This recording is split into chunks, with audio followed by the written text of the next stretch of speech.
బెజవాడ ధర్నా చౌక్ రణరంగంగా మారింది. ఏపీ విద్యాశాఖ మంత్రి నారా లోకేష్ ఇంటిని ముట్టడించడానికి ప్రయత్నించిన ఎస్ఎఫ్ఐ కార్యకర్తలను పోలీసులు అరెస్ట్ చేశారు. విద్యారంగ సమస్యలు పరిష్కరించాలని కోరుతున్న విద్యార్థుల పట్ల పోలీసులు కర్కశంగా వ్యవహరించారు. తమ సమస్యలు పరిష్కరించకపోతే పోరాటం ఉధృతం చేస్తామని ఎస్ఎఫ్ఐ నేతలు నారా లోకేష్ను హెచ్చరించారు.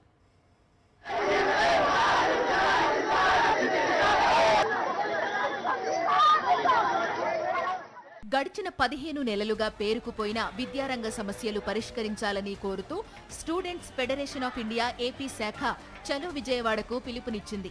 రాష్ట్రం నలుమూలల నుంచి నగరంలోని ధర్నా చౌక్కు భారీగా చేరుకున్న విద్యార్థులు, ఎస్ఎఫ్ఐ కార్యకర్తలు విద్యాశాఖ మంత్రి నారా లోకేష్ ఇంటిని ముట్టడించడానికి బయలుదేరగా పోలీసులు వారందర్నీ బలవంతంగా అక్కడి నుంచి ఈడ్చిపడేశారు.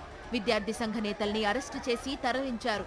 విద్యార్థుల పట్ల అత్యంత కర్కశంగా ప్రవర్తించిన పోలీసులపై సంఘ నేతలు తీవ్ర ఆగ్రహం వ్యక్తం చేశారు.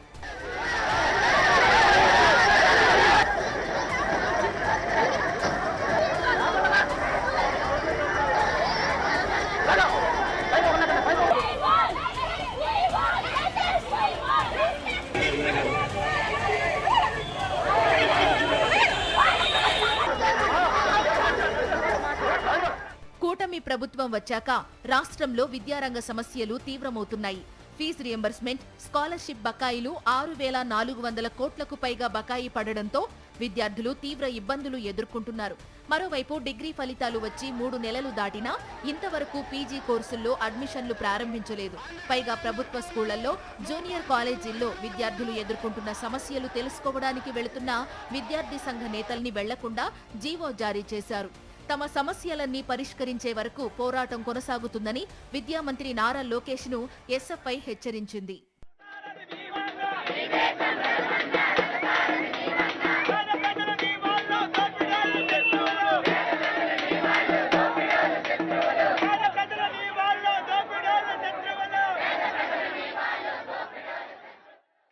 పాఠశాలల్లో, జూనియర్ కాలేజీల్లో విద్యార్థి సంఘాలు వెళతా ఉంటే విద్యార్థి సంఘాలు వెళ్ళడానికి వీల్లేదని నిషేధం విధించాడు ఈ విద్యాశాఖ మంత్రి నారా లోకేష్.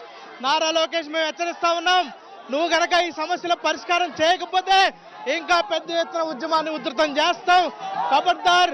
విద్యాశాఖ మంత్రి ఎంత దుర్మార్గం అంటే ఇప్పటి వరకు పీజీ అడ్మిషన్లు ప్రారంభం చేయలేదు. ఇంకా విద్యాశాఖ మంత్రిగా ఉండి నువ్వు ఏ ఉపయోగం అని అడుగుతా ఉన్నావు. అర్హులకు తల్లికి వందనం అందలేదు.